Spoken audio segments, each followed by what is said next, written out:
Everything we know, from people and ants to stars and galaxies to quarks and atoms, the entire universe, might just be a simulation running inside a supercomputer inside an even bigger universe. Ancient philosophers said that the universe is a dream that we're waiting to wake up from. In this dream world of the imagination, anything is possible. All cultural items, from the dreams of our rodent-like ancestors, to books, to television shows, are merely permutations of the reality we think we live in. Today's age of computers and video games places simulations at the center of our cultural consciousness. A select group of us perform simulations for fun and profit, and we call them games, role-playing and otherwise. We live to run simulations.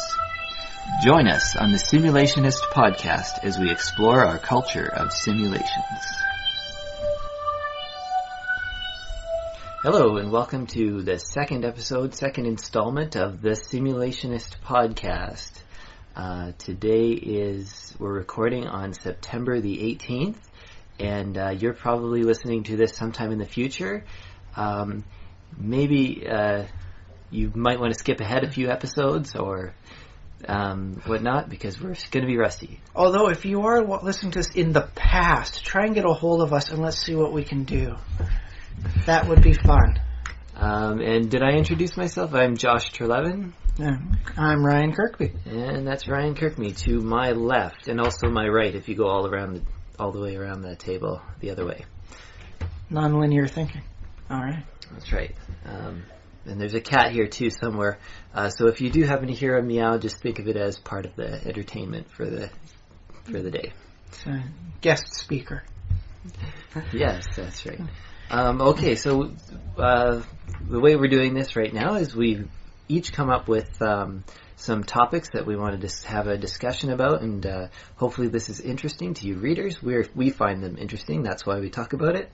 And let us start with Adam. That's weird. Ow, man, that's my brother. I just called you Adam. Ow. Okay, we're kicking Ryan off the podcast. We're getting Adam in. Sorry about that, Ryan. Adam is Ryan's brother. All right. But Adam is not here. We have Ryan. I guess that means I have to step up to the ball, sort of thing. If I don't do good, I know I can be replaced. All right, well, I got a question here for us. What's the importance of humor in your fiction? Some games, have, such as Warhammer 40K, have almost no humor in them. They do surprisingly well. Other games try to focus more on the fun and the humor of it, which is usually how it should be, especially with a game, because if it's not fun, why are you playing? However, when they focus on the fun and try and force it, it tends not to do as well, and that's why it's hard to come up with a good example of fun and humor-based games. So, over to you, Josh. Okay, so the question is, what is the importance of humor in fiction, and I suppose including gaming? Oh yes, especially. And it's funny because I don't think obviously you don't have to have humor in gaming. It's not necessary. A lot of people include it. It is, if you're trying to be realistic or running a simulation of reality, humor is a part of life. So sure, yeah.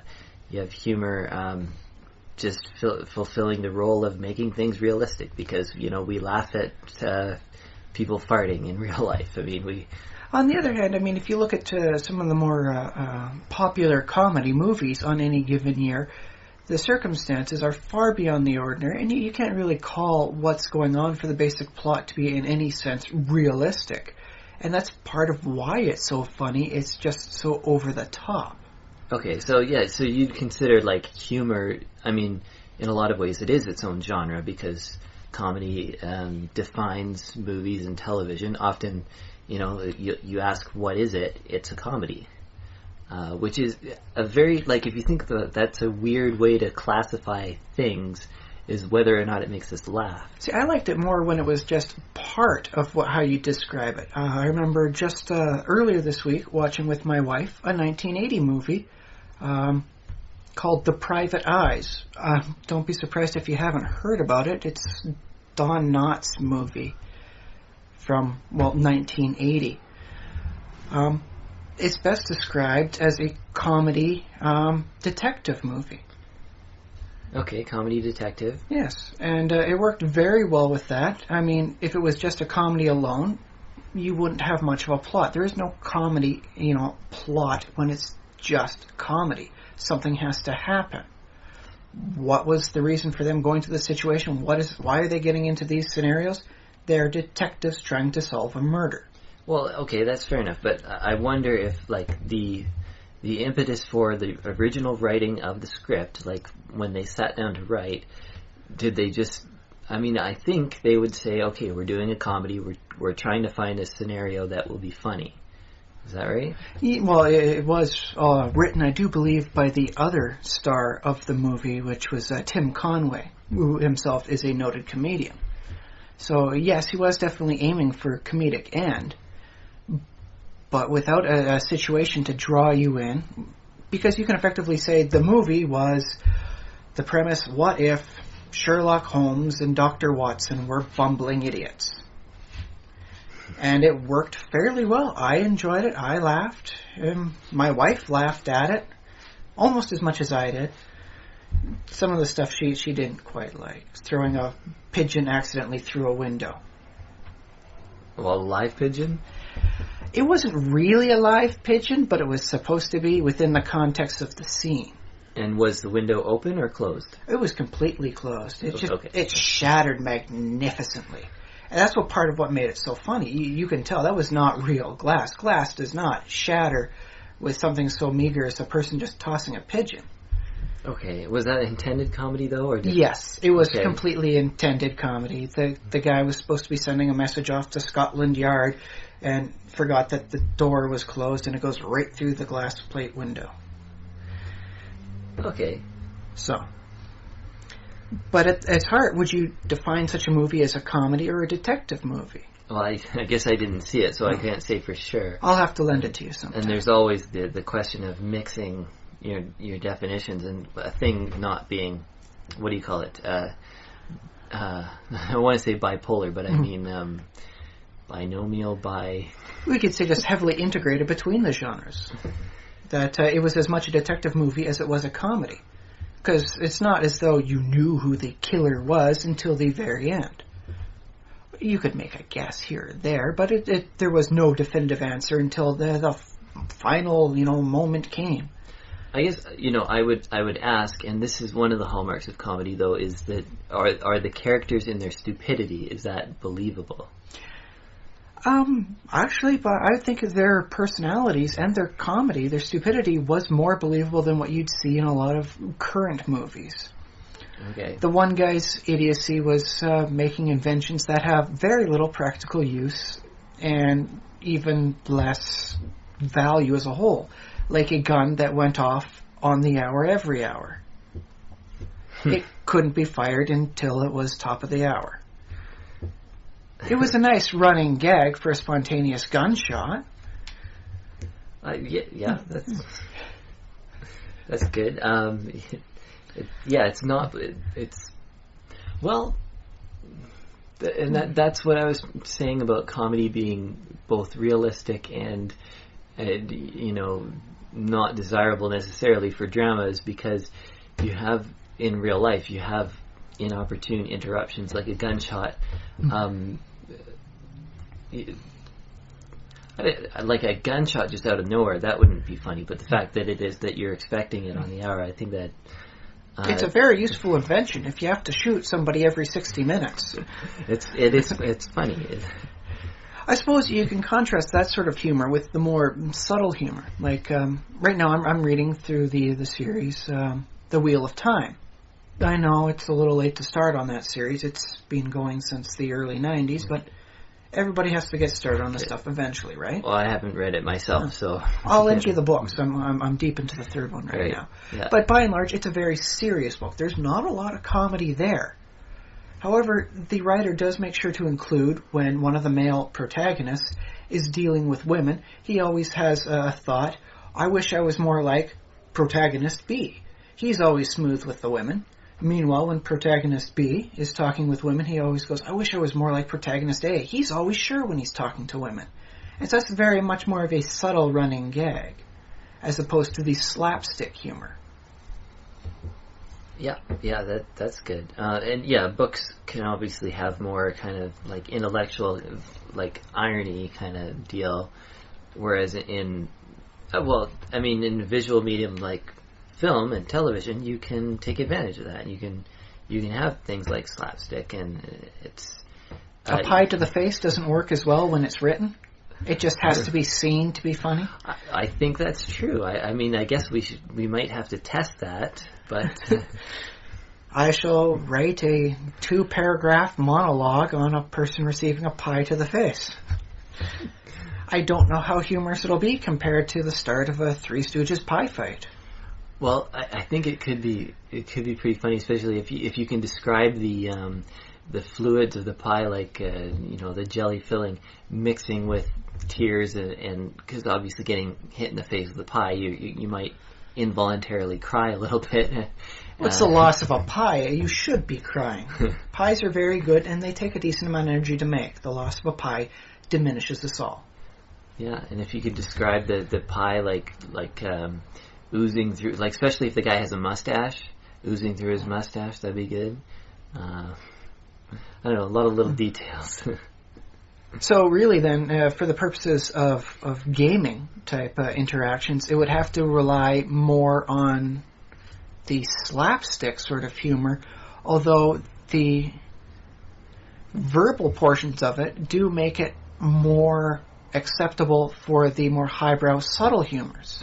Okay, so we're changing gears here now. Or I suppose maybe going back to the original gear. We're talking about like in the context of a role-playing game now, right? Okay, is that yes. Where you were going? That is our general main base for our fiction. Well, I thought that was where you were taking us now. Well, we're going back to there just as a pure focus on this particular fiction, the interactive group fiction. Okay, yeah. Yes. So we're talking about in the context of a role-playing game, the pie to the face. Pie to the face slapstick versus the more subtle and wry humor.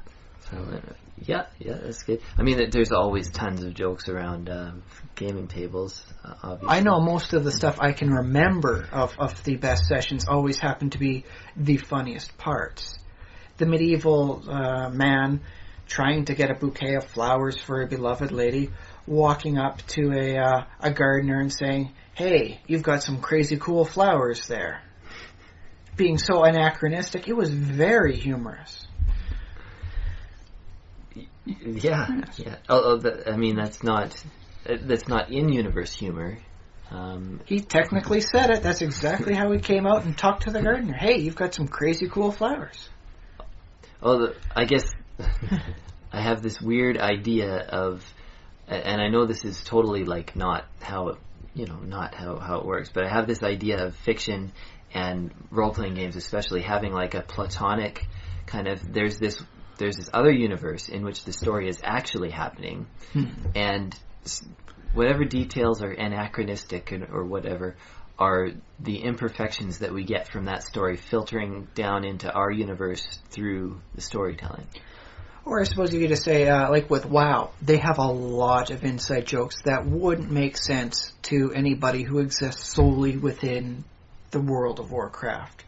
Yeah. The names of the stuff here, the jokes, just Wirt's leg doesn't make any sense to somebody living there because it's a relic from Diablo. So maybe it's just more of a sacrifice of reality for humor on our part. Whoa. Yeah. I think that'd be true.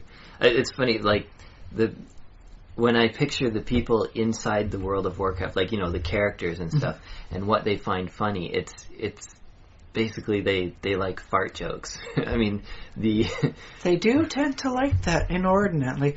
Although, given the fact that most of them have been at some level undergoing a 10-year-long Cold War, maybe it's one of those situations where you'll do anything just to get a laugh.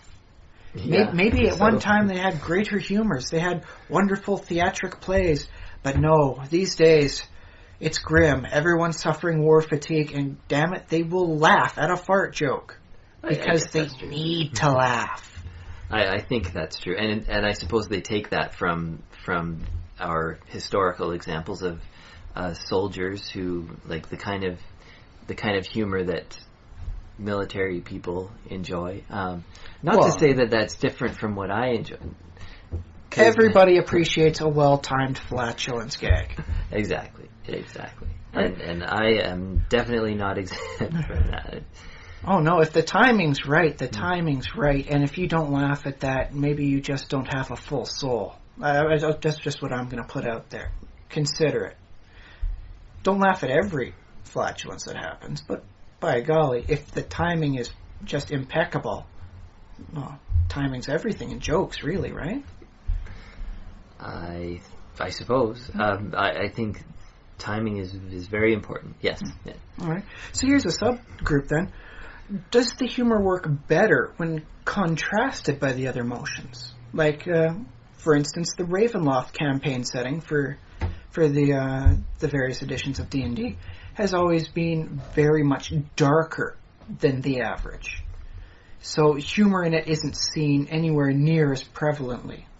The jokers tend to be hiding something. There's tears behind the clown's mask sort of thing.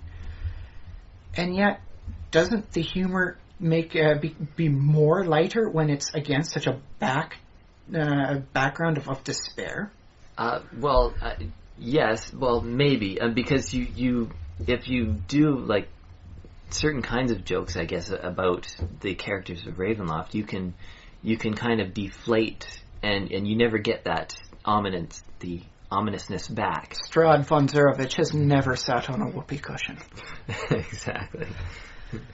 And yet, sometimes though, like I recall one campaign where the funniest part of the whole thing was that it was tragic in its nature. The person was on the ground bleeding and got ran over by a caravan that didn't bother to stop. And for some reason, because of the situation of how everything worked, it was incredibly hilarious. Well, I believe that, and you know, there's a part of me that's like those people who say, oh well, you know, joking about such terrible situations is not appropriate. But no, I mean I've learned from watching comedians and whatnot that really no situation is above humor, and you can joke about anything, and it can be incredibly funny just to see someone suffer, get run over by a caravan. It was spiked wheels too. That's why I took so much damage. Was that your character? Yes. Finally died. Didn't want to. Finally died though. But it was hilarious, and I just wonder, you know, in situations, does the comedy come out better when there's tragedy to do it? That's why they have the two masks side by side when they're showing the arts, you know, as a theatrical whole. It's a smiling mask and a sad mask. Yeah, well, I mean, like, I suppose, yeah, any art is kind of like, you know, making a salad or making, like, you know, you have high notes and low notes. Nobody likes a salad if it's just, you know, the lettuce. Nobody likes a salad if it's just the Thousand Island ranch dressing. Well, I mean, I would eat a pile of lettuce. If you're too lazy to cook supper or something and still decide you want to be nutritious. Yeah. Why do rabbits find this so interesting? Let me try. Half a head later, you realize it's not for you. And yet, see, I just described what's technically a tragic situation. You have improperly eaten, and that got a laugh out of you. Something to think about. But we may have to put a pin in this and come back with reflections of the other various themes and emotions. I love how we're talking about humor, and like I want to be more funny on this podcast, but we're talking about humor and jokes, and we're not the funniest people. See, but here's the thing. Can you be funny when the topic is about being funny? Like, I recall one role-playing game where you play cartoon characters. For licensing reasons, you couldn't actually be Mickey Mouse or Bugs Bunny, but you made up a tune and you did So, like funny, wacky antics like that. But it didn't do very well at all because a lot of people complained the humor wasn't funny when it was forced, when you had to be funny, because that was the theme of the game. Yeah, I think I agree with that, because I've seen games like people, they try to be funny. It's like the Garfield cartoon where John says, "Look at me, I'm wearing a silly hat," and that's the joke. Like, yes, actually, I can see that being incredibly attempting to be funny, but not. On the other hand, if he had just come out for the whole thing, he had the funny, weird hat on, and it was never mentioned in any of the panels, people would have found that intriguingly hilarious, especially if he just kept it up until it becomes like a phenomenon. Why is John wearing the hat? Asked reporters around the world. So, maybe funny can't happen when you're supposed to be funny. It's always like people say, "Oh, you're so funny. This is the funny one. Let me set you up on a date." And then you're pressured into being hilarious. Well, maybe. And maybe the other problem, though, is just that when people say, "Okay, I'm going to make comedy," they often go, like, they try and play it safe because they think, oh, people don't laugh at dark things. People don't laugh at horrible accidents. And I don't know. Anybody who's seen Fargo should be able to laugh at dark humor. Well, and I'm saying I think that's reality, is that we do laugh at horrible things happening to other people. But when we have this perception of comedy as being avoiding that, where like how what was it? Einstein, Mark Twain. One great person once said, no, it was Mel Brooks. Yes, his hair is kind of like both of them at some point. So he said, tragedy is when I get a paper cut. Comedy is when you fall into an open sewer and die. I'm glad you brought a quote in there. I was trying to think of a good comedy quote, and I know there's at least another one that I want to mention, but hard to do better than Mel Brooks, honestly. The man knows his comedy. That's a good one. And he can make you laugh at tragedy. So he's definitely somebody to look to when it comes to manufacturing humor. Like, I mean, at the end of Dracula Dead and Loving It, he made a pile of ashes into a really good joke. So. Okay, I didn't see that one either, but... What? You missed that? Oh, man, you... It's got Leslie Nielsen. Well, I haven't... I don't know. Come over to our place. Probably before my time, maybe? I don't know. Dude, it was the mid-90s. Mid-90s. Well, yeah. I had strict parents. Against Leslie Nielsen? That is strict. It's Leslie Nielsen, the guy from the Naked Gun series. Well, I mean, I'm not saying this is how I see things now, but from what I recall of Leslie Nielsen, I mean, the humor is not necessarily child-friendly. Well, I would definitely recommend a 10-year-old to be able to see something like Airplane, which was his breakout comedy role. Well, Look, some of the scary movie stuff, yes. That stuff where he's walking around naked thinking he's still dressed, then nobody needs to see those angles. Well, I guess I should stop trying to defend why I haven't seen movies and just watch tons and tons and tons of movies. Well, come on over sometime. Okay. I'll let you watch them. They're good movies. Like, admittedly, they're not the newest comedy stuff, but I like to think of them as cult classics or greats. And, dude, Leslie Nielsen, man. Yeah, well, I think he's really funny. Yeah. Darn straight he is. And when he's written by Mel Brooks, Mel Brooks, he was able to switch from comedy to deep theatrics in a heartbeat, and then back again. So maybe if we do come back to the question of comedy within fiction, analysis of Mel Brooks, because he can do that sort of thing, switch between the light and the dark and light again. And you could do worse than to look elsewhere. So the answer to the question is there is no difference between comedy and tragedy. Well, maybe the only real difference between tragedy and comedy is just time. there are people laughing at the horrible nature of the Second, Third, and Fourth Crusades. I don't think anybody was laughing then. And the Kids Crusade, where everybody thought that nobody would shoot a kid, so they all sent their kids to the Holy Land and got shot. My. That's tragic, but you're going to think about it in a week and you're going to snicker. Man, that was foolishly short-sighted. Well, when they think they're immune because, children are innocent and you can't hurt an innocent, they're protected by angels. Let's send them to the most dangerous part of the world we know. Actually, I think you could start off a decent kid comedy that way. Yeah, I think you could do that. It'd be a bit of a dark comedy for kids, but I think the parents would get a good kick out of it.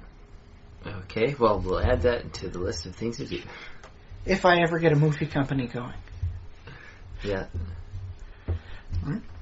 What's the next topic for discussion? Okay, well, let's see. The topic I brought... okay, here goes.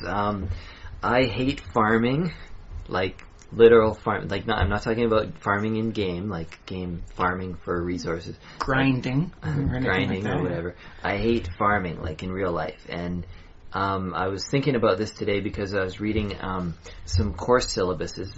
Royal Roads University here in Victoria has a bunch of courses on, how to learn to beekeep and how to learn to grow this and that. And it just grates on me. I just hate it.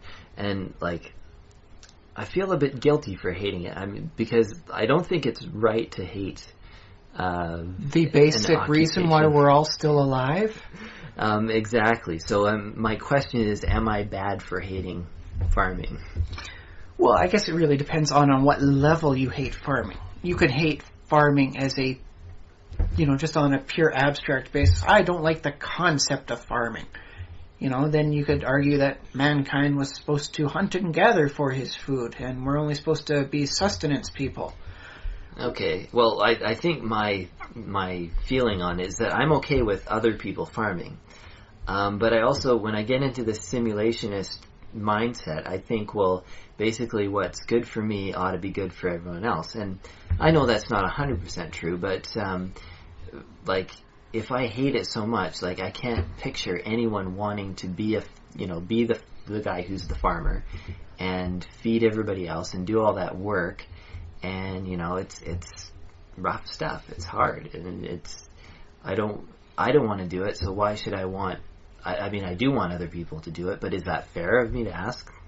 Well, I think that's really why we're at such a level of technology that we don't actually need to see our food until it's been fully processed and just almost ready to be eaten. It was because some people farm, other people focus on doing other things, and then we have a system of which we trade off the value of the food for the value of the work that the other people do.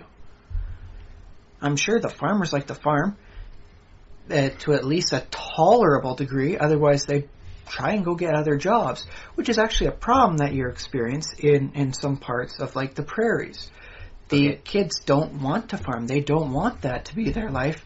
And so you're finding that it takes the giant agribusiness people to buy up large swaths of land to do enough farming and keep these fields in active rotation. Yeah, and that's another thing about farming is that I think in Canada especially, but also in the U.S., there are very large government subsidies for wheat and such things, whereas maybe if they weren't there, we might get all of our food from Mexico or China, or I don't know. We'd still get our apples from the Okanagan, though. We'd get a few things, sure, yeah. But by and large, yes, the 100-mile diet that the people advocate would be mostly impossible. Unless you really like turnips and zucchinis. And that's, well, I hope I'm not getting too Marxist or anything like that. I'm not, I honestly am not a communist, but I do have this idea that the further, if we remove this production to another country, it's a problem. Well, it does pose us a problem because if it's not directly within the same government hands that controls you have little say as to how the practices are that are forced to govern over the food you might eat. So if you're getting food from a nation that says, sure, dump any kind of manure on top of this stuff, you may be eating food that has E. coli on it because they didn't process the stuff properly. And that is happening. That's why they do recalls on tomatoes. It's because they're coming from some other place. And which is not to say that the farmers are doing it maliciously. I'm sure nobody wants to give out a poisoned product. Mm-hmm. Especially when you have to work as hard as you do just to get the darn stuff to grow most times. It's just an unfortunate happenstance of trying to make ends meet while still putting out a worthwhile product. Although I can't help but think maybe it's just the farming that you know of you do not like. So when you hear the word farming, what kind of farming comes up in your mind? Well, I guess I'm thinking of, because it surprisingly the mass, the industrial farms don't bother me as much.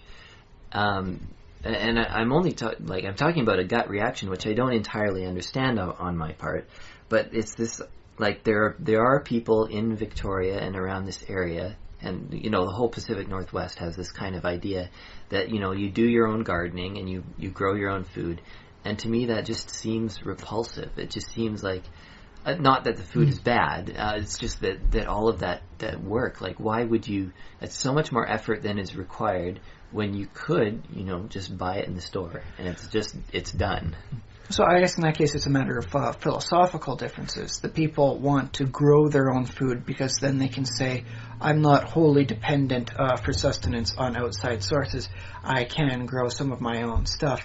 And I know the value of what I'm buying, the true value of it, because I also, at least symbolically, on some level, go through the hardships of the big agribusiness farmers and the smaller independent growers.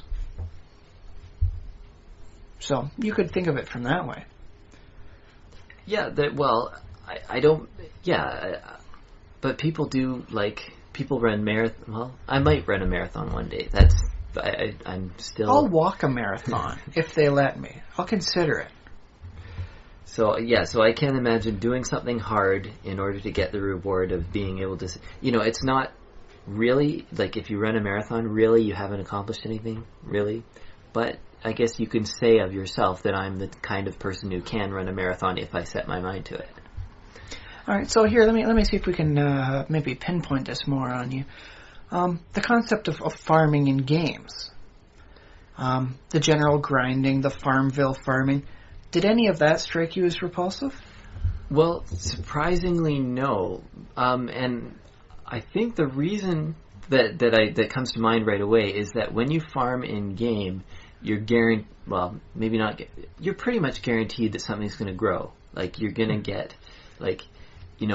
input equals output. You put in the seeds, you have to gather the materials, but the exact amount seems to be fixed, especially in a game, because it tends to be quantized. It tends to be one seed or one thing of seeds, a packet or whatever, turns into one plant, or because games have one square of production unit. Exactly, because I play Minecraft all the time, so I think in squares so much. So that kind of farming kind of feels right to me. Maybe the reason I hate real farming is just because I don't understand it. Just because there's that mystery of, is anything going to come up? Is it going to catch a disease? Things like that. Well, I think I can set your mind at ease, at least on some level, because I have done farming before, and I can tell you, I hate it. It is the hardest work I have ever done, and I've swung sledgehammers around for 10 to 12 hours at a time. I would gladly do that more than be bent over in half, weeding out, just crud from, the cabbages, or just doubled up for 8 hours picking strawberries. Because that is physically hard, just sweat off you disgusting work. Okay. And they seem to cut that out of games too, both the hard work and just the fact that there's just all this crud and all these little things you have to do to get farming done. Well, if I may put a quote in here, I do believe there is an old Asian quote saying there are 80 woes from the field to the plate, indicating that it's not as the games portray it. It's not just put in, get out, ship off. Yeah. There are a lot of things that can go wrong. So maybe what you don't like about it, in this case, might be that either it's so physically demanding, and this isn't shown elsewhere, or maybe you don't like it because it's just that dirty. Maybe you're a clean guy. Well, I'm. Let me see. How clean am I? Do you ever get the urge to commune with Mother Earth and just go face plant in a puddle? I suppose I've had that sort of a vision. I've never, like, well, I mean, when I was a kid, I used to splash around in mud puddles, but I haven't done that in years. Okay, but the concept of it, when you see a nice big mud puddle, it doesn't strike you as disgusting then to imagine just flopping into that thing. Well, at this point it strikes me as, I could jump in there and have a lot of fun, but it would be just as much, the work to get clean afterwards. That's what puts me off, is that extra work. So I guess I'm just lazy. Really. So then I guess we can say that it isn't the dirt, disgusting aspect of it. No. It might be more that you just don't understand it. I think that's the problem. But there again, though, because I was reading a course syllabus, I was reading this advertisement for a university that teaches farming, and I was thinking, there is nothing I would like to learn less than farming. Like here's this opportunity. You could learn a new skill. You could learn to farm and learn to create, and that itself just seemed repulsive to me. It's like, what about history? That. You'd rather learn history than learn how to farm? I definitely, I think I would, yeah. Wow, because I found history was the hardest thing to do when I was getting my degree. And I was taking biology, so there was a lot of learning how to farm there. Well, I admit I did rather poorly in the few history courses that I took, but I enjoyed them. All right, well, here's the thing. You took at least some basic laboratory classes when you were in university? Lab classes. Well, the sciences and all that sort of thing. If you count computer science, there was labs. There was labs for math. That's okay, so you never took any of the more squishy sciences? No. Okay. No, I didn't. All right, well, how about the concept of working in a lab? Does that strike you as being disgusting at all? Or repulsive? I don't really like the idea of working in a lab. I don't mind working with computers, but when there's moving pieces that you have to keep track of and things like that, I don't like that. Because there is the concept of vertical farming, which is basically a hydroponics operation over several levels of a building. In which case, there's no dirt involved, and the output is very much closer directly to the input as you monitor it at each stage of the product's growth. Okay, so yeah, I'm really glad that exists, or that's a thing that's being thought of and planned. The dirt, it's basically, to me, that seems as far as my participation in it, it seems equivalent to the standard dirt, acreage farming. Versus the vertical farming. It seems equivalent with my participation. I think that vertical farming is a cool idea. I'm glad that it's out there. I guess it does get me a little more interested because it's kind of technological, and that intrigues me. So, yeah, I guess that has maybe another point over regular farming. So then one of the aspects, again, for your against farming might be its basic primitiveness. Despite these thousands of years of human progress and change, we're still putting seeds in the dirt. Well, that might be the reason behind my gut reaction to farming. I don't like it when you put it that way, because I think that farming and agriculture and stuff is far from primitive.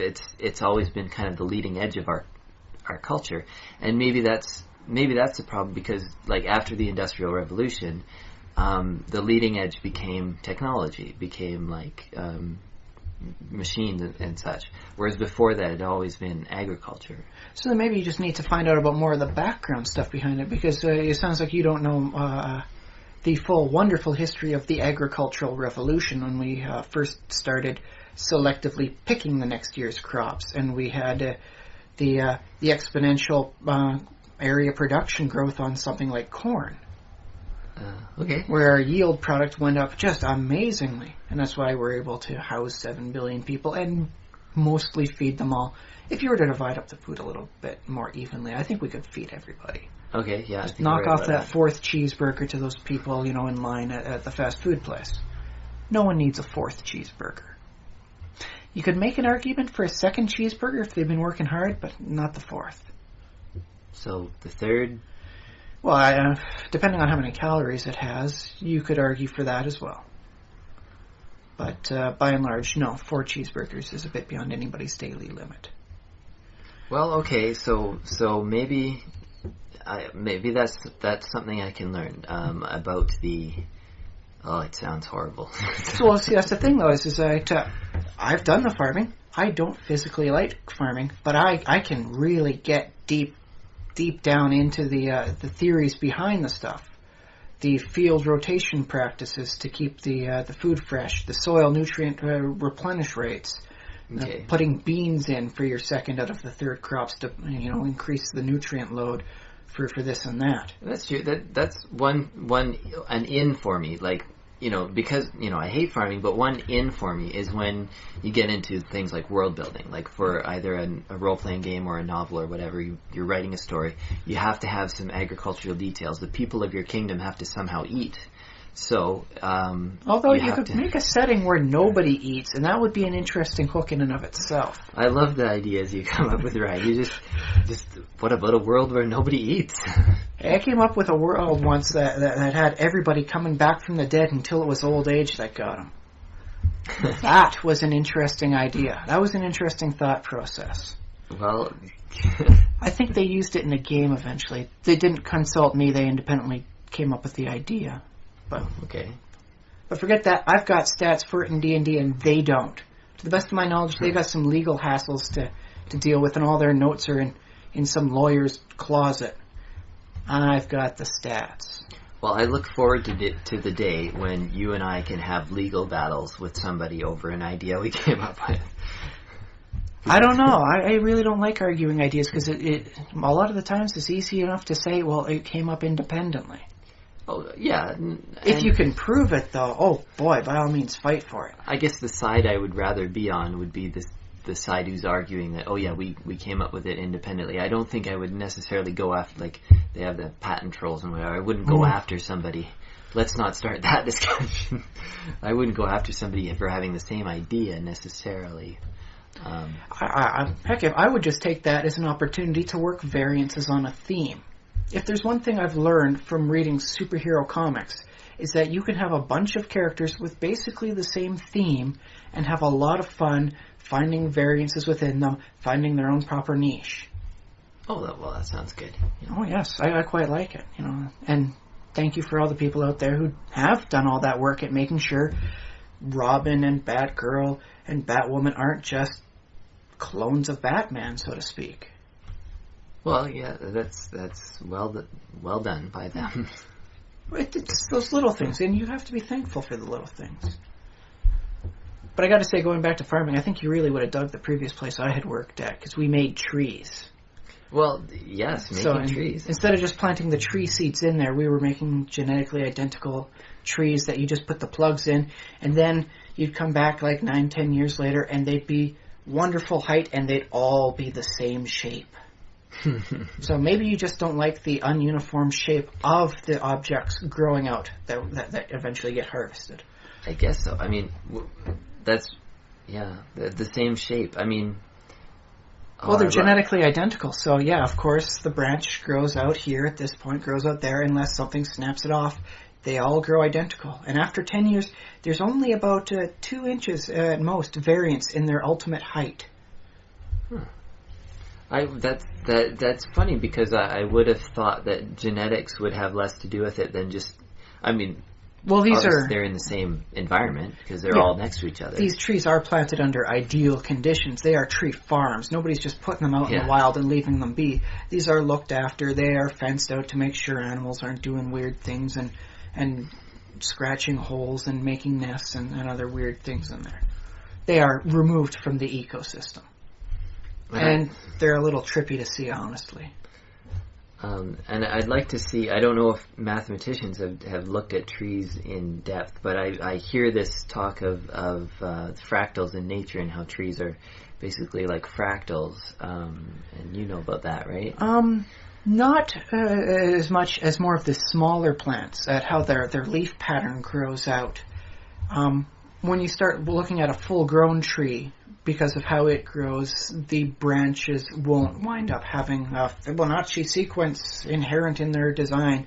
But you get up near the top where they're growing, and you do start seeing that. Okay. But not every branch was meant to live forever. The tree's inherent design is that the best ones grow, the other ones wither and eventually snap off. Ooh. Well, now you're making me interested in trees. It's silviculture, and that's just one step removed from agriculture. Instead of, getting one crop a year, you're focusing on one crop every 20... okay, technically it was 9 years instead of the 11, but 9 to 20 year.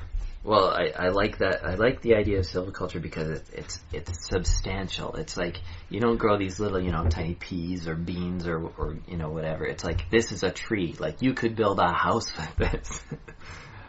Sadly, not enough people are building houses out of them because of the market slump, and that's why I'm no longer employed there, because they had to go belly up.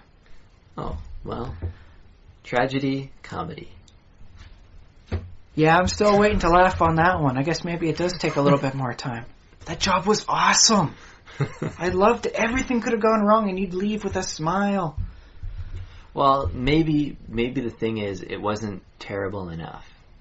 So you're saying if it was a horrible job, I would have laughed my way out when they said, don't go back to work? No, because, losing your job, you still have, you still have a home, still have a wife, and...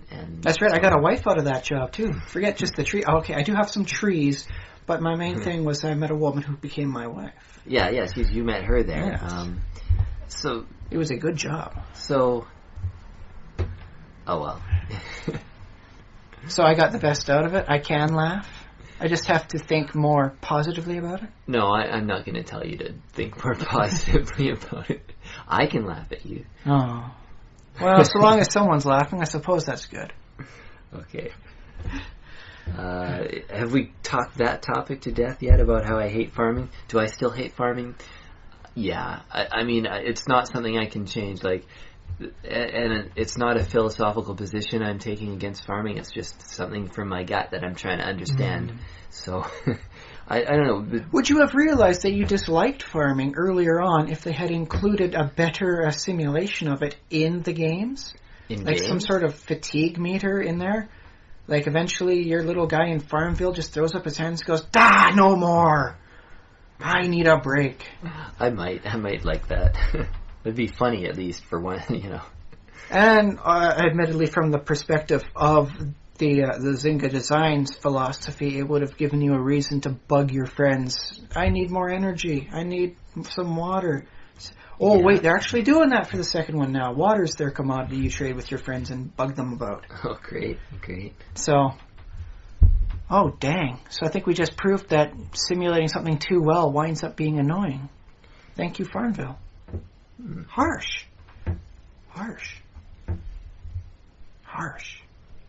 Okay, let's get rid of this. Let's go on to a new topic then. Okay, so you have another topic. Yes, I made sure to have a backup question on this, and from all points forward, I'll make sure to have at least one backup question, as thoughts occur to me.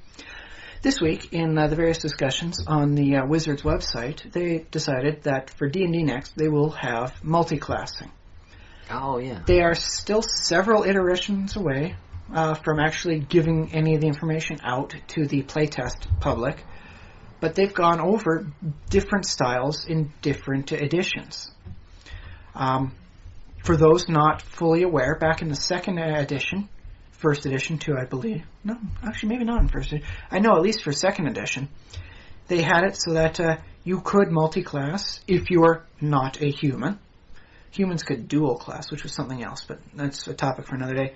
But you took all the classes at the same time. Your experience that you got was divided amongst them, and when you got advancement, your hit points were an average of the amount of classes you had. but you gained all the powers. So when you were at a high mid-level, we'll say level 10, you'd be a 10th level fighter, 10th level wizard, 10th level cleric, or whatever combo you choose. Yeah, okay. And you'd still have the powers. You'd have access to spells as a 10th level cleric, as a 10th level wizard, and you could fight as well as a 10th level fighter. There was, of course, the same problems. Can't wear armor because spellcaster. At least for the wizard and all that. Your hit points weren't really great enough for you to be a primary fighter, because your die 10 got divided into 3. So the most you get was 3 points plus whatever you got for Constitution. You basically only ever get 1 hit point for being a wizard in that scenario. Even 4 divided by 3 is still just over 1. Yeah. And not much for the cleric. So you weren't as great a fighter, but you were equally as good a wizard and a cleric.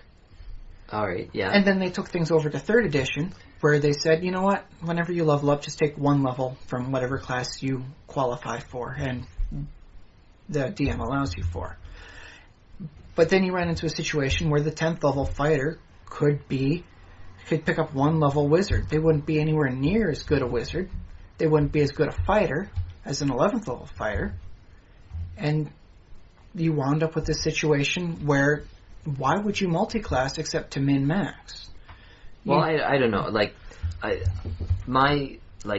don't see as many problems with the 10th level fighter, 1st level wizard. Like, if his 11th level, he goes into wizardry.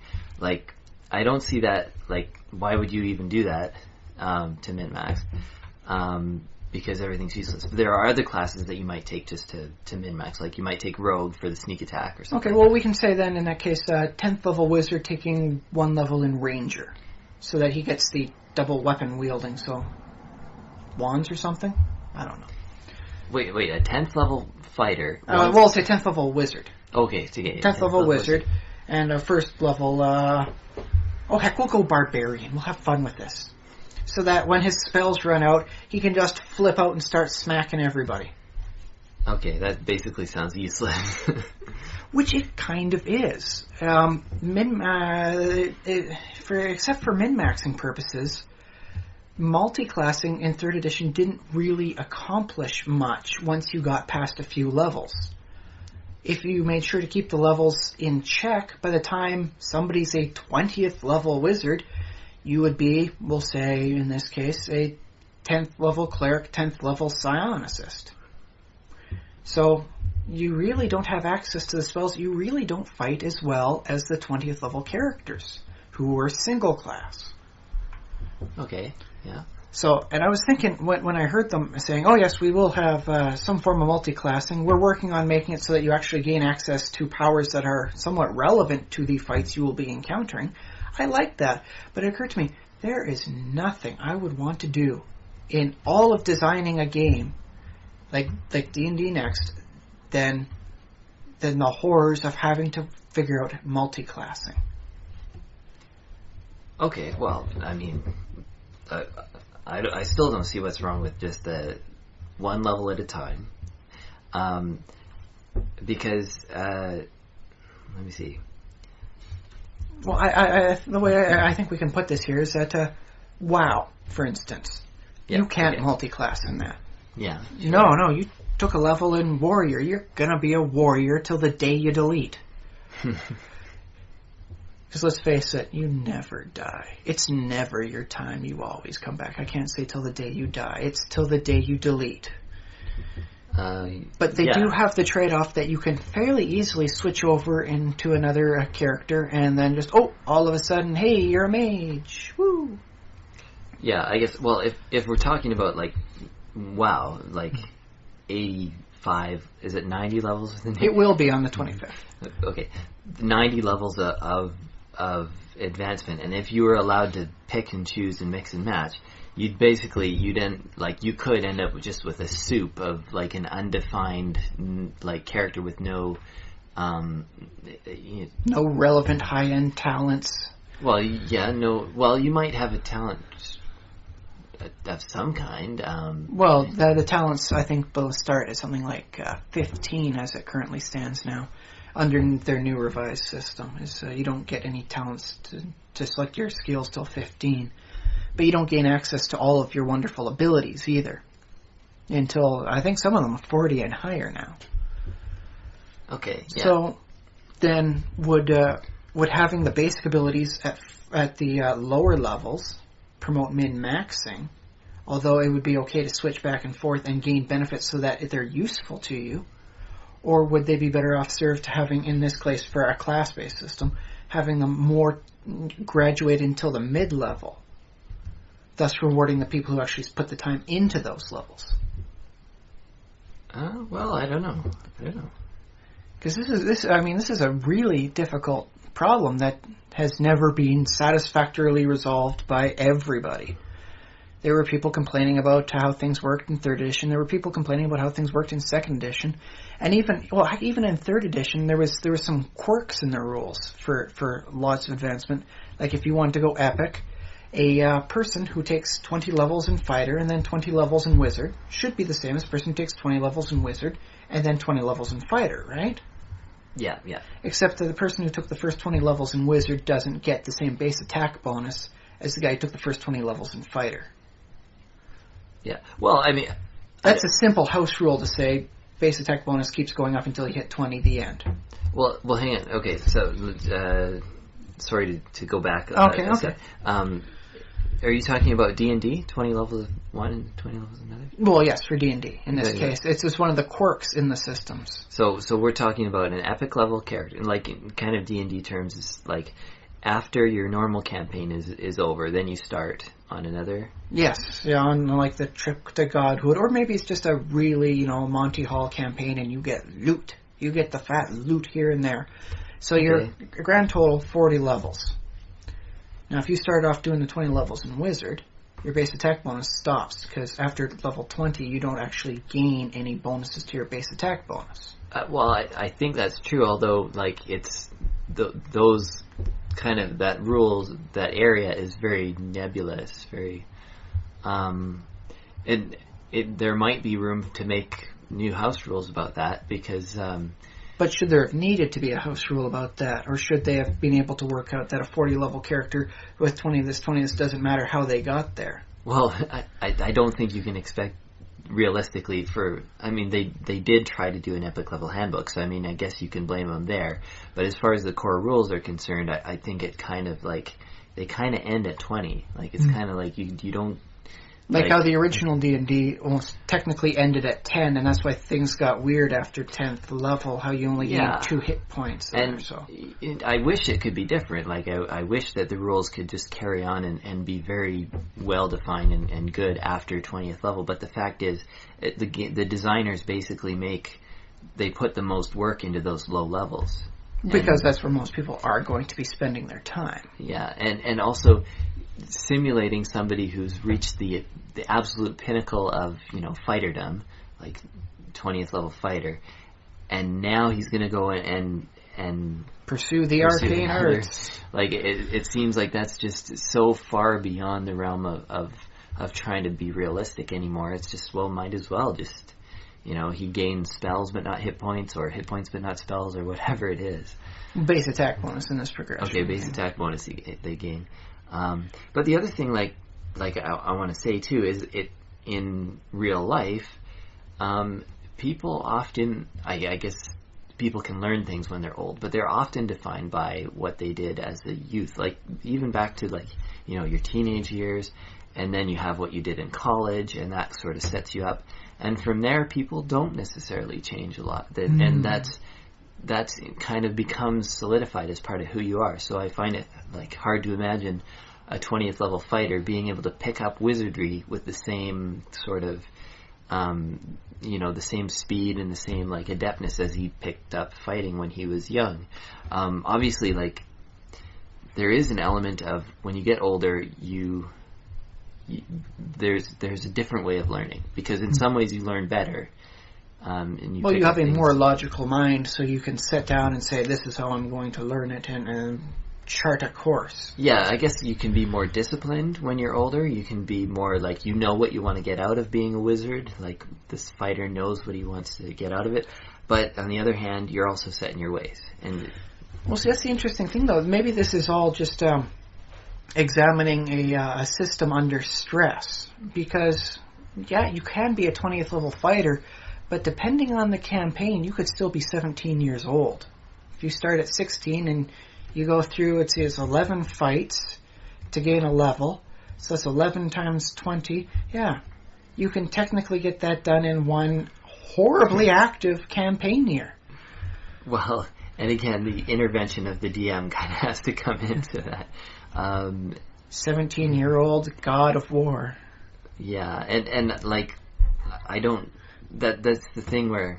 It's funny because I do think of D&D as a very simulation, like as a thing that, kind of, you live this and you live according to the rules. But in this case, I guess I feel like it ought to be, the DM just can't, basically the DM is the one who provides the opportunities for those advancements. And there's no way to do a realistic, but anyways, there's no realistic progression. So there's no way to make it as smooth as everyone would ultimately like it, correct? Yeah, I think, and players, I don't know if a player wants this necessarily, but a player might want just, to kill monster level, monster level, and just be fed a constant stream of XP. And I guess, I don't think that's necessarily a thing that you can get.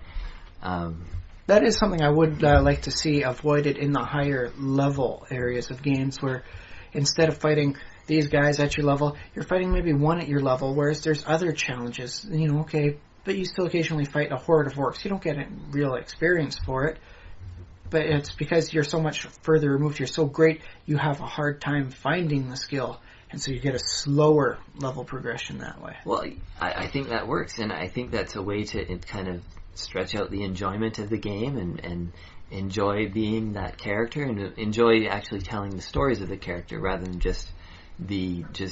oh yeah, I earned another level, oh yeah, now I have another power, which is good, but there's a story to be told too.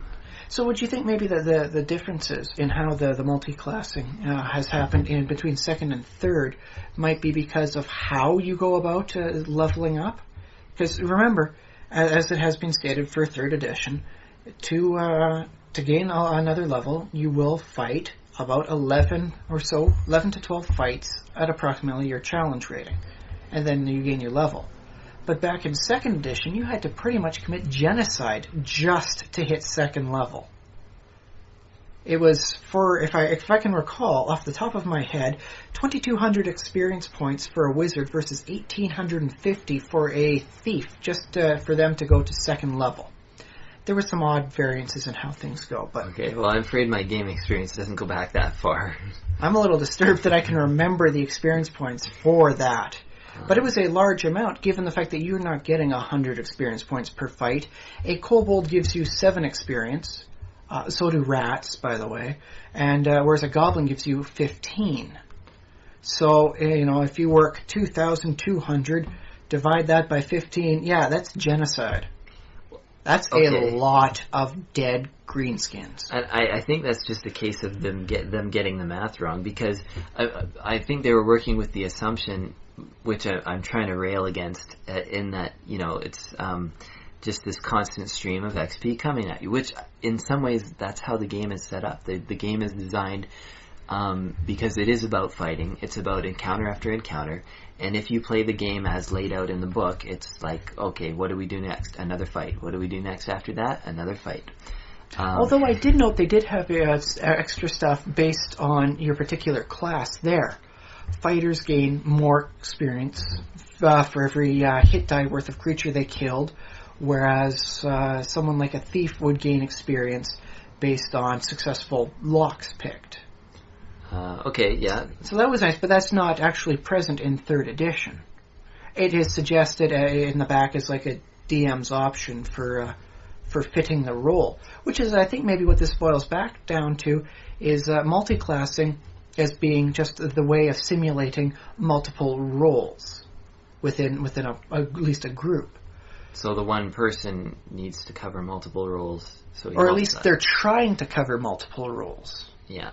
Well, I think that's fair enough, especially if you have a DM who is sort of matching encounters to the group, or the group is seeking out encounters that are appropriate to themselves, and if they know themselves well enough to know what they can take on, kind of know which dungeons they can go into, they don't have to be the ultimate optimized group. No, especially not for something like D&D. WoW almost demands, if you don't have this, you are not getting in anywhere, and you will die repeatedly, and you kind of deserved it. Whereas D&D, you can have people with the worst stat arrays. You can have people doing the worst job at their roles. The fighter is in the back, whereas the wizard's up front casting spells right next to the guys. And yeah, that's still a perfectly valid group. Not optimal, but perfectly valid. Well, I like that there's a little bit of wiggle room in D&D. And I like that the DM kind of has control. Like, if he, hopefully he's not too mean about it. So in this case, because let's face it, the WoW dungeons are designed for a group setup. We'll go with the 5-man, 1 tank, 1 healer, and 3 DPS. Whereas, if you're the DM on a D&D game, you have that much greater ability to personalize, and you can do something like, well, geez, everyone's playing a rogue, so my entire dungeon scheme is going to be traps. Traps and puzzles. Ha ha ha. Well, puzzles are good. Traps, if the entire party is rogues, I wonder about traps, if it just won't be like, oh, another trap? Yeah, we disable it. Another trap? Yeah, we disable it. Oh, we bypass that one. Until they fail. And that's when things get fun. Okay, yeah, I see that. That's where the fun really happens, is in like wonderful Goldberg, contraption like traps that you never know what you just did, and you won't find out for another 2 rooms. Which is not to say that you can't necessarily have a trap that if you fail to properly disarm it, gate opens and out comes the guard dogs, or guard wargs, or guard minotaurs, or Cerberus, or depending on what level of campaign you're playing at. Yeah. But yes, going back there to the concept of multi-classing and multi-roles. Okay, multi-roles. That's, I think, just how's the best way to put this? In almost all other types of fiction, in your novels, in your movies, pretty much everything's good at one thing. That's why in Ocean's 11, you don't have one guy doing everything. Because there is no one guy who can do everything. It was much more believable for them to come up with almost a dozen people pulling off this horribly elaborate heist. Because it was still much more believable than one person doing the whole thing himself or herself. So in that case, would potentially multi-classing, which, by the way, I will state, is going to be an optional feature in D&D Next. It's going to be something they introduce as something, because maybe the DM just says, no, you have this one role, please try and do it. I don't want you wearing plate armor and complaining about why you can't cast magic missile. Which I think is a perfectly valid complaint. But, so in that case, would multi-classing, the difficulty in making it seem realistic or balanced, ultimately derive from the fact that, in essence, in most types of fiction, you are a one-trick pony. All the protagonists are one-trick ponies. They can do this one thing pretty good. Maybe they can do some other things well. The one guy, in the central protagonist in the Wheel of Time, he is a man who can use magic, which has big important, revelations and is incredibly dangerous. But you know what? If that was to all go by the wayside and didn't really matter that he could use magic, he can go back to farming sheep. Don't worry. He's not growing stuff out of the ground, man. He actually just farms sheep with his dad. And, okay, some tobacco type stuff too, but I hear tobacco's actually fairly easy to grow, so we'll let that one pass for you. Okay. But so he's he's technically good at some of the other things, but they don't actually play a real role in relation to what he's doing throughout the novels, at least as far as I've read into them. Yeah, well, and that's, I mean, we want to read about, like, when we say, oh, yeah, I want to read about a hero, that's kind of like, it's somebody who's good at something. So, and in order for that to happen, in order for somebody to be good at something, it's often a specialization, something you study to the exclusion of other skills. So does that make Batman less realistic than other fictional characters? Because Batman can do everything, man. Are you asking me, is Batman realistic? Is Batman less realistic from a fictional standpoint of looking at characters? Because throughout the many years he's been in existence, he becomes the master, crime fighter. He's the world's greatest detective. He's an Olympic class athlete. He can do wonders of science. I believe in one thing they were mentioning various technologies they use to protect the loved ones of the Justice League, and they're talking about Thanagarian technology and some apocalyptian technology and some Kryptonian technology, and then they mentioned and that really creepy stuff Bruce has come up with. So he's a master inventor as well. Well, yeah, no, I don't think that's realistic for him to be master of all these trades. And the fact is, I'm not a big Batman reader myself, but I suspect what you find in the Batman stories is that in each arc, a different aspect will be emphasized. They might refer to Batman being good at everything, but in that particular story, there's a focus of, this is what Batman is good at, and this is what he does in this story. In this story, he tracks down the Joker, because he's the world's greatest detective. Yeah. Meanwhile, over in this story arc, he beats up Bane because he is the Olympic class athlete. He can fight for an hour on the harsh sands out in the desert fighting him and manage to not die. And meanwhile, in the third arc, he can determine that for Superman, no, this person is really not your clone conception because I've run the genetic test and I know what Kryptonian DNA looks like and he's only got half of it. Yeah, well, I wish that Batman was a thing that was possible. But yeah, now that you kind of, all those things, because like some of those things require university degrees, and there are people in real life like Neil deGrasse Tyson has like 9 PhDs or something like that. I've always suspected he would make a good Batman. Yeah. He would need to get, into the ring. He would need to learn the fighting stuff. Although I do worry whether or not that would hurt his brain, because you hear about those athletes that get punch drunk from too many slams to the head. And if there's the one thing we don't want Neil deGrasse Tyson to have, it's punch drunk. Ruin those 9 degrees. So then maybe you could, what you're saying, how Batman's good at all these things, but never all at once. How you could perceive Batman from more of a WoW-type role, in that there isn't really one Batman the character's playing. There's many different types of Batman, and when the case needs, the player switches out to Detective Batman. Well, yeah, and I think that would make a interesting game. I don't think they would ever do that because obviously I think they would prefer Batman to be kind of a united, like, one guy. Except for in Batman Incorporated, where he actually gets Batman for other areas of the world. Yeah, sure. That was weird, though. That was weird. I'm not sure if it's still canon. They rebooted recently. Okay, well, yeah, I'm afraid I don't follow Batman. I don't read his stuff. I read of his stuff. So I learn the weirdness one degree removed. So you listeners are lucky enough to get it 3 degrees removed. Okay, I guess, yeah. I think I can deliver the gist of it well enough without going into deep details. But then, okay, now let me roll this idea up for you. Have you spent much time in the Dark Sun campaign setting? No, I mean, I've read about it, but I haven't spent time. Well, they had one interesting mechanic I have always deeply loved. Now, it was not the better stats. It was not the start at 3rd level. It was not everybody's mandatory got psionic powers. It was have 2 spares. Now, this kind of folds into the Dark Sun is a horrible place that will kill you repeatedly, but it wasn't really about that. What it was more about was that people have other agendas. If you want to do something that isn't necessary for having the entire group go do, you, for instance, want to do this, build this, it's kind of boring and will take up a lot of time, you switch off and bring in one of your alternates. Oh, yeah.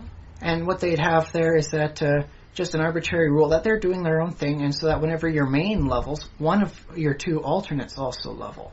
Well, I like that too as an alternative to multiclassing in a meta sense, because I think multiclassing can be cognitively tiring because you are working at kind of optimizing. You say, oh, level of this, level of that. And if you have 3 characters to work with, you're probably less focused on the optimization of each one. So that way you could have the one spellcaster who is the greatest artificer he can possibly be, without really having to worry that his feats are getting spent on non-combat relevant skills and abilities. Yeah, I think so. Well, it's unfortunate, but I think it kind of works because on one hand, yeah, you're becoming less invested in each individual character, and that's kind of, what you wanted out of D&D originally was to be invested in your character. So this is a step backwards from that, but it might not necessarily be a bad thing. Well, as I said, I've always liked it, and I'd like to see them put that in D&D next. I may actually have to go spend some time on their boards and post that up as an idea for them to make free use of. It's their idea, after all. It's the same company that owns the Dark Sun rights. They might as well reuse it. Well, I too would like to see that in the game. Although, it's kind of the DM thing. It's hard to codify as a rule, like just. Well, they did have rules for it, Just have 2 alternates at every time. This is how they progress, and this way you get to switch things out. I would like to actually take it and use this construct as a way of describing the Star Wars Clone Wars series. Now, they had many, well, they still have, it's still on the air, they're still making them, but they have many guys devoted to the front lines of the war, and they have some guys devoted to doing just the diplomatic end. Senator Amidala, for instance, is not a combat-worthy character. She's an aristocrat. Right, so for the diplomatic adventures, or storylines, or whatever you want to call them, yeah, you'll bring out that character. Yeah, and so what you can imagine is, instead of having this huge cast of, maybe you say 8 characters, instead what you have is really 2 or 3 players. And it's like, okay, this what we're doing here is going to be on the front line sort of thing, so choose your character accordingly. And the one guy goes, okay, I guess I'll be Anakin this time around. And the other person goes, oh, okay, then I guess I'll be, what's the name of the assistant? The one with the tails they call Snips? Oh, I don't know. Oh, yeah, I'll be the Padawan then, and we work it in, and then, hey, now we got a group, and then they go fight that. Whereas you can have, you don't need to have this happen, later on. You can have it at the same time, and then, as you go into the next session, here's a diplomatic arc that's going on while your other guys are fighting in the field. That way, I think, as a DM, you can get a lot more done in a unit of time, and you won't have to worry about the characters being both the greatest fighter and the wiliest diplomat. Well, I think that's a great... I mean, I've seen campaigns. I'm listening to Critical Hit, and they have several, they switch out back and forth. I don't know if you've heard of Critical Hit. I have heard of it. I haven't been watching it. But, okay. I won't go too much detail because our podcast listeners can just go to listen to that. And maybe when I get around to putting links, I'll put a link to Critical Hit. Anyways, what was I saying? Well, they have multiple characters. Is the thing that I was saying.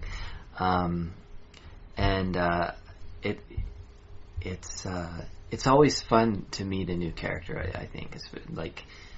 Because let's face it, sometimes players do face fatigue, too, playing the same Scottish dwarf every damn time.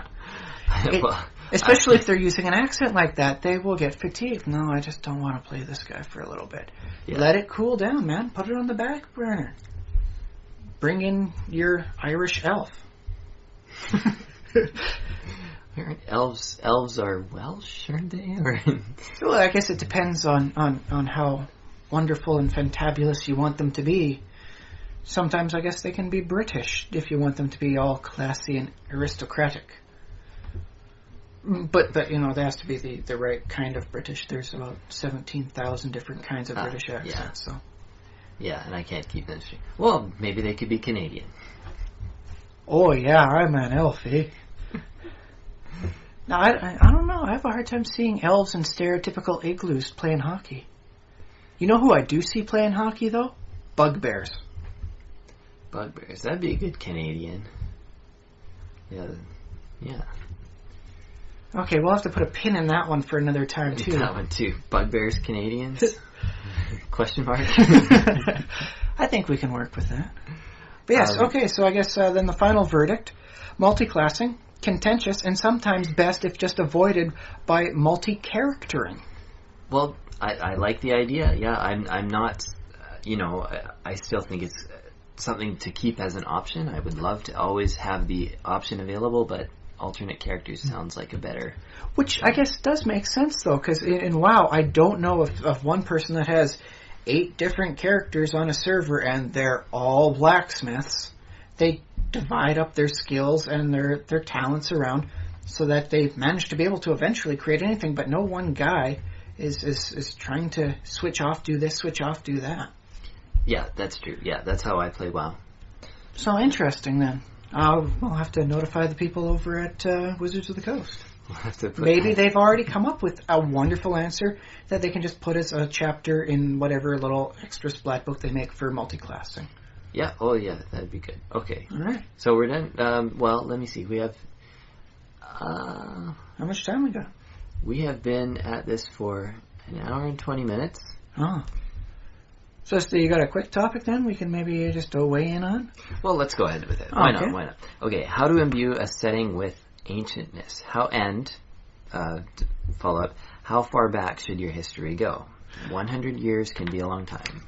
Okay, well, here's the thing. I've seen a lot of campaigns that go back a long way, but they really don't flesh it out that well. It's sure, the last 1,000 years might have a lot of good political intrigue and a lot of stuff going on, but some of them go back 1,000,000 years, and that is a very long time.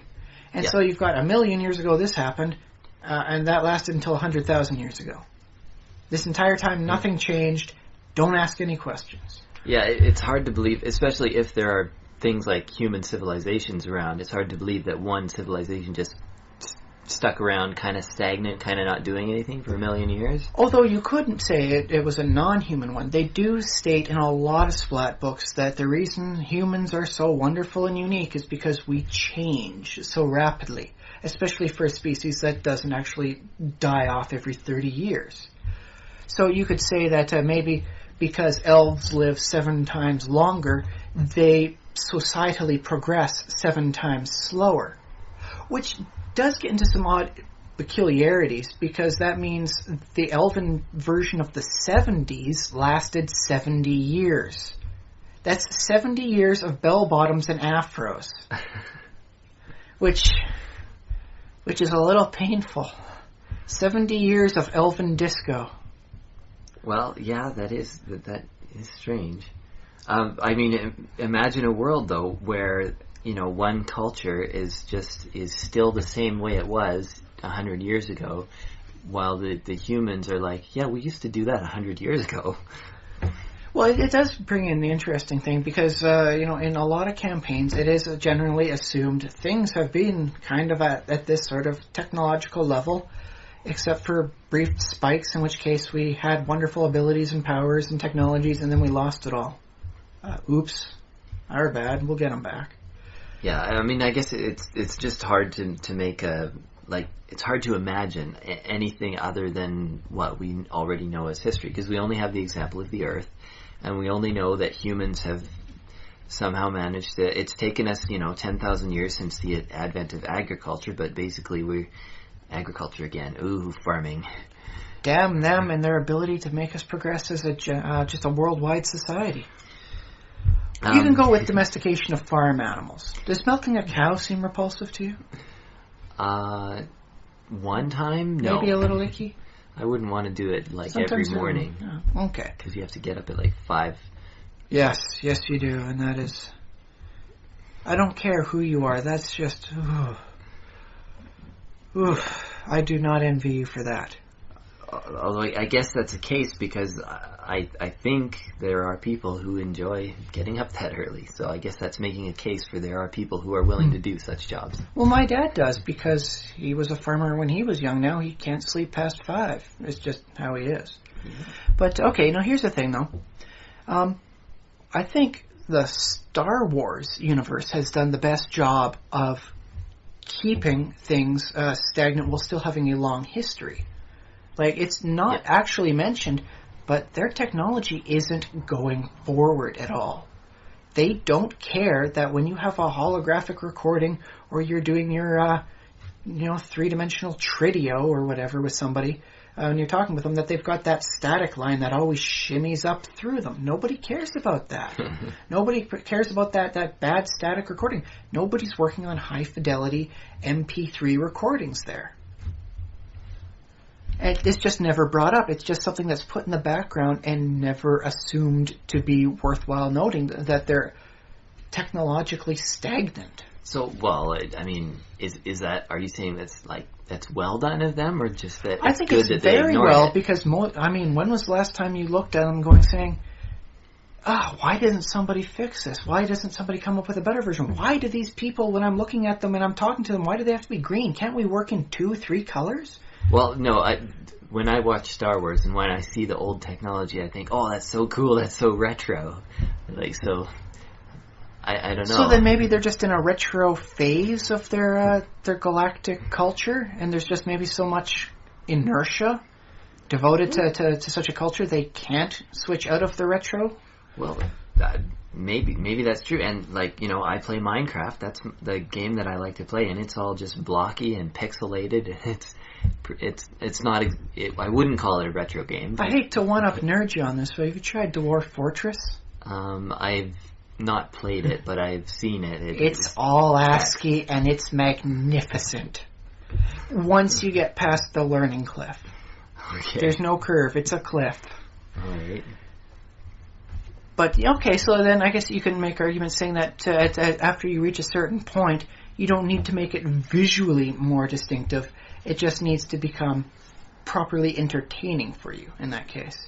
So long as the people are okay with it and they're satisfied with it, technological progress, at least in your setting, doesn't need to really keep advancing. There doesn't need to be Magic Missile, version 6 coming down. Oh, hey, it's coming out next month. We've got to buy a scroll of that.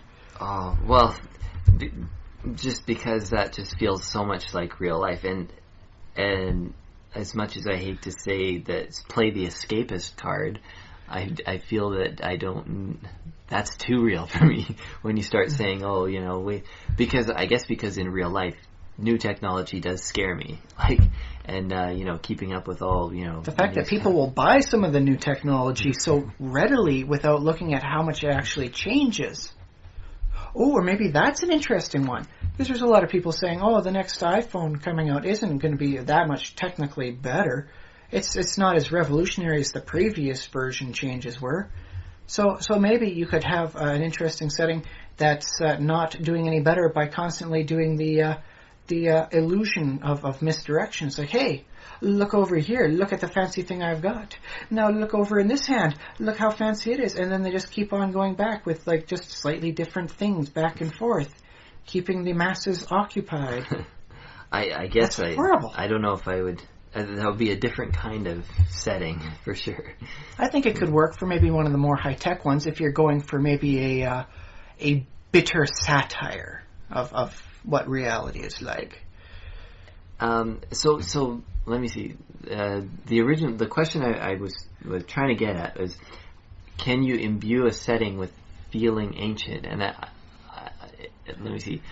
Not necessarily that it is like 1,000,000 years or 1,000 years or whatever, but just to make things feel like, I guess the only thing you have to do is throw in forgetfulness, throw in that there are things that people have forgotten, or purposefully forgotten. Yeah, put a Lovecraft angle in there. If you throw in a building that's overgrown, or But mind you, sometimes it isn't just necessarily having the overgrown buildings, because let's face it, effectively every D&D campaign is to some extent post-apocalypse. There's ruins everywhere.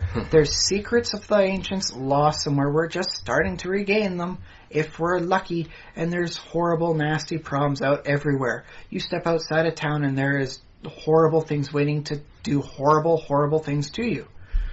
Well, I don't think I won't necessarily argue with you on that, because that's a way to interpret it. I don't know. Well, where did all these castles and ruins and dungeons come from? Is someone making them fresh? Oh, that would actually be an interesting That's why what I'm thinking is that it's just a world that's kind of constantly, rather slowly, but just constantly churning over, constantly at a slow boil. Like castles are built and then they fall into disrepair and people forget that they exist. I think that's how it works in our world. And then eventually the ruins themselves crumble out to nothingness, or the bricks and stones get taken for other buildings. And then the land goes back to its natural state, and then people come in again? Is that it? Well, and that idea of the land going back to a natural state, because I was reading about, I forget where I was reading this. It might have been a Jared Diamond, but the idea was that there were archaeologists who were looking at, an old settlement, and sometimes, like, they would go in, like, certain places in America, they wouldn't find any evidence of human settlement except a certain kind of tree. Like, maybe it was apple trees. Wouldn't be the original trees, but it would be, like, the only reason those trees were there in that area was because people had lived there. And, they might later dig up a house or something like that. But basically, the only evidence of civilization there was that a certain species of tree somehow got there. So then maybe you've already answered your question in a way. Maybe the way to showing age in a setting is these small little details. Like, this is a forest, but you find apple trees. Wow, why would there be wild apple trees here growing in a row? And then you suddenly realize, oh my God, this used to be an orchard. Yeah.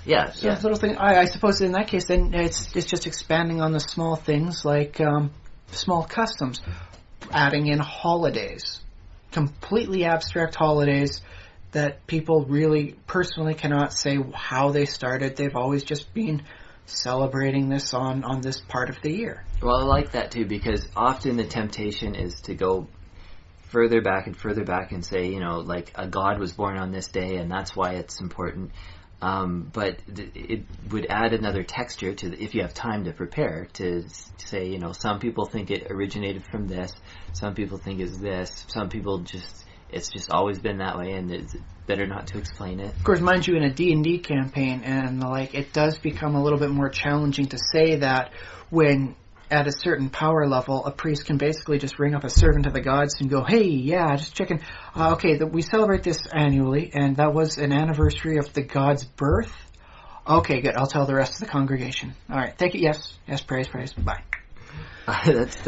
That's true. And maybe you might have to alter some of the core assumptions, maybe that gods can forget things too, perhaps, or maybe the gods don't care to remember. Gods forgetting. That sounds like something that could be a nice seed of a campaign. Remember and discover what the gods themselves have forgotten with time.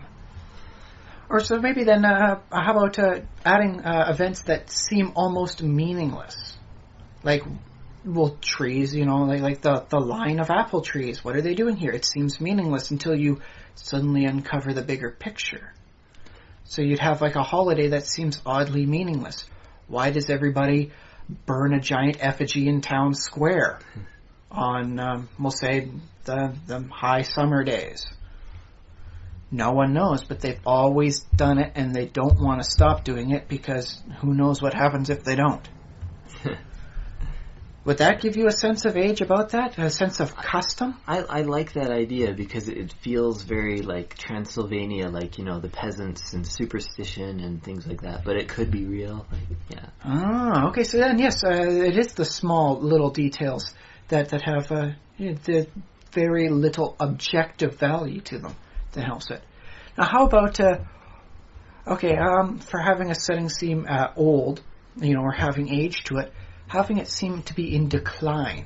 Like, what if, cause using the 4th edition's points of light philosophy, Okay. you've got a nation here, you've got a nation there, and there are these large swaths of completely uninhabited land. There are no people living there. They could live there. You could force out whatever the heck is, occupying it in the pseudo-expansionist belief system that is sadly inherent to some parts of D&D. Yeah. But it has the feeling of, things used to be a lot better, but just when you walk out and about and see the world, you see it's starting to wind down. Yeah, well, that would be a good story to tell. And it's like, with my modern mindset, I think, things wind down often because, I think because of cultural reasons, because people develop certain traditions and laws and ways of relating to each other that don't necessarily foster growth. This is my Ayn Rand coming in. First I was a Marxist before. Now I'm a Ayn Rand libertarian, but... Well, I suppose you could also make an argument that it's just due to ineffectual leadership. Because let's face it, not everybody can be Arthur the Great, the Lord of England, I think unites everybody against whatever... Well, who did he unite against? Arthur? Maybe the French. Maybe the Romans, depending on which story of his you go back to. I think Arthur was a Romano-British who would have fought either Picts and Scots. I don't know. Scots. I know later on they kind of had him going up against the French from time to time. They were fighting somebody. I think they made it nebulous enough that okay, who do we not like? He's fighting Germans this generation. He'll fight someone else next generation. That was an interesting tangent. Arthur, okay. Well, he's a great ruler, but not everybody is. And maybe that's one way to make it seem like it's an old one. The great has happened, and then you have the success of people as they get into their desire for just self-opulence and not caring about the people as the great people did. And that's what made them great, was they fought on behalf of the standard peasant. Yeah, and then that gives the player characters an opportunity, because they can see that there's a weak ruler that maybe either we can work to make him stronger or we can take over from him, or which inevitably actually leads down to the whole thing, how many class levels do you think he's got? You think we could just come in and pop him off and get rid of the thing and to take over? But then somebody worse always comes in. Yeah, but then think about this. That's where the players want. They want the person who's worse to come in so they can fight him. And they want that to keep happening until they gain another level. And it's the steady stream of XP again. And where are we back? Back to farming. I think we've talked quite a good conversation. I think we've covered a decent amount of topics here. So if you listen to the whole second episode, thank you so very much. I promise you the next few episodes... Well, no, the next few episodes are going to be about as crappy as this, but I think I've progressed at least on trying to speak better. Yes, you have. I've got 3x5 cards here, man. That says professional. Indeed. Well, anyways, we hope that the listeners do come back and enjoy some more conversations with us. Indeed. Thank you so very much. And send us money. Good day, eh?